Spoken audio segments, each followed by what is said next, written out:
মার্কিন president Donald ট্রাম্পের প্রশাসন বর্তমানে উচ্চপদস্থ কর্মকর্তা পরিবর্তন ও নেতৃত্বের বড় ধাক্কা মোকাবেলার মধ্য দিয়ে যাচ্ছে, যা মার্কিন সরকারের ভবিষ্যৎ নীতি ও দিক নির্দেশনা নিয়ে প্রশ্ন তৈরি করছে।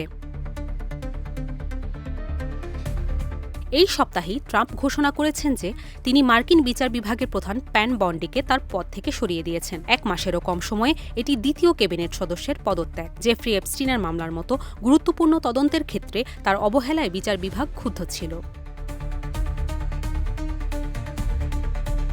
একই সময়ে মার্কিন সেনা নেতৃত্বেও এসেছে বড় ধরনের পরিবর্তন।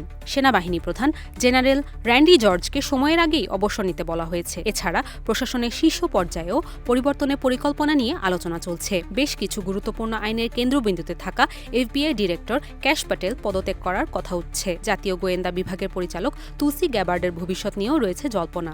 এসব ঘটনাগুলো থেকে আভাস পাওয়া যাচ্ছে যে ট্রাম্প প্রশাসন পুনর্গঠনের মধ্য দিয়ে যাচ্ছে।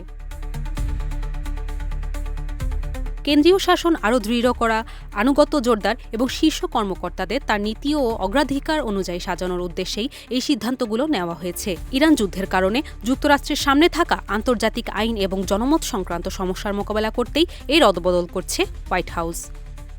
উমে ওয়াসেকা, দেশ রূপান্তর।